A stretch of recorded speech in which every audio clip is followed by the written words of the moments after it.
Alright, let's talk about bloating. This is something almost everyone might have experienced at some point in their life.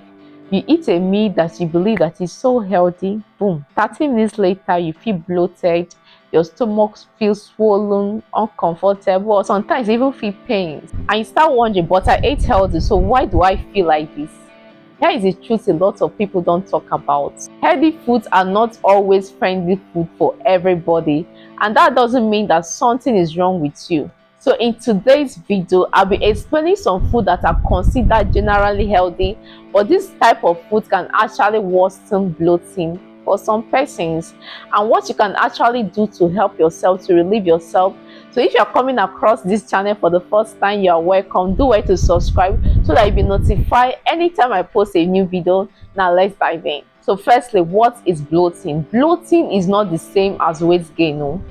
Bloating is caused by gas buildup in your stomach. This can result from slow digestion, food fermentation in your gut, or even food intolerance. Maybe your body does not like a certain kind of food, or your body reacts to a certain kind of food, which results to bloating anytime you take them. See, when we eat, if the body does not break down this food properly, the bacteria in our gut ferment them, and this can result to bloating.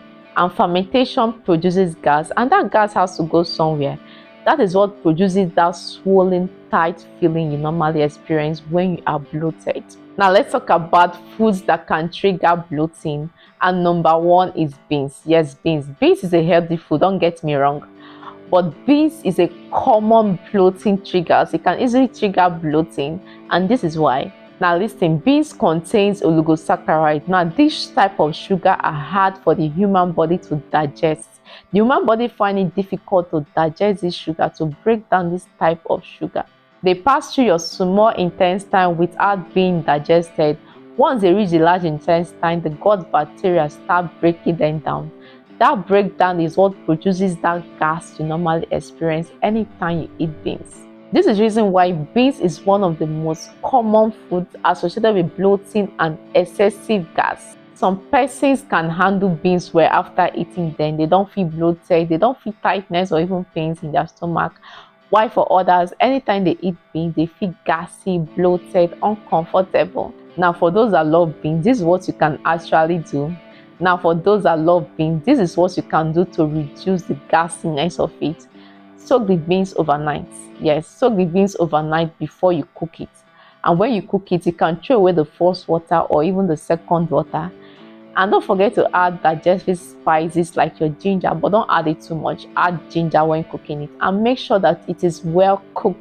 And if you notice severe bloating after eating beans, that does not mean beans is bad. No, that simply means that your gut needs help or support. Your gut finds it difficult to break down this food. And the next food that can trigger bloating is dietary products, healthy for some, problematic for others. Dietary products like your milk, your cheese, your yogurt contains calcium and protein. Now this calcium and protein are very important for your bone health. And this is where the problem starts. This product contains lactose, which is a natural sugar. For some people, they don't produce enough of this enzyme lactase. Now lactase is the enzyme that breaks down lactose, breaks down these dietary products, your milk, your cheese, your yogurt, breaks it down so that your body can absorb them.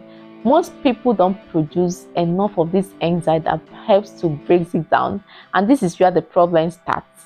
When lactose is not digested properly, it sits on your gut and starts fermenting. And when it starts fermenting, this produces gas. This can lead to bloating, stomach cramps, gas. And in some severe cases, lactose intolerance can lead to diarrhea. And next on my list is raw vegetables. Some people don't actually know this. Raw vegetables can actually cause issues. Yes, they can be hard for your body to digest, and this can result to bloating.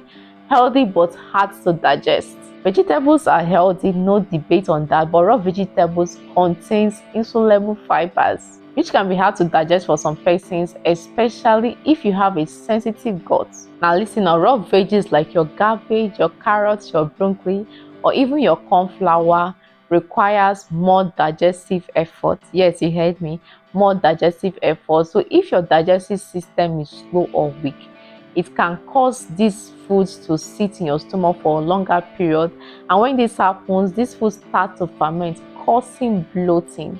That is the reason why some persons feel bloated after eating salad but feel fine when they eat cooked veggies. I don't know if some of you have noticed, anytime you chew a raw carrot, after a few minutes later you start feeling bloated. This actually have happened to me. So this is the reason why some of your veggies needs to be cooked. It's not all veggies you eat raw. Some of them needs to be cooked so that your body can actually digest this food properly. So what can you actually do is to slightly cook your veggies. Yes, cook those carrots, your broccolis, your cornflowers, your cabbage. Don't eat them raw.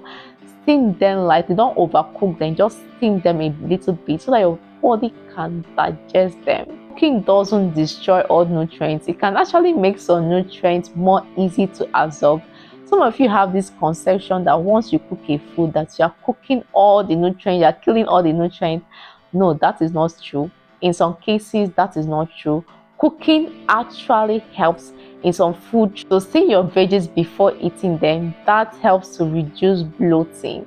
It is not all about eating clean and healthy. It's all about eating what works for your body. The best diet is what your body can digest, is what your body can absorb, is what your body can strive on. What works for A might not work for B. Our systems are sometimes different. If you notice anything that normally triggers bloating for you, the best decision you can make is either you cut down on it or you cut it off completely. It doesn't matter how healthy that food is, whether it's beans, milk. Some persons cannot digest milk properly. In such cases, what you can do for your body or for your digestive system is to cut down on it or you cut it off. If you find this video helpful, don't forget to like, subscribe and share. Bye.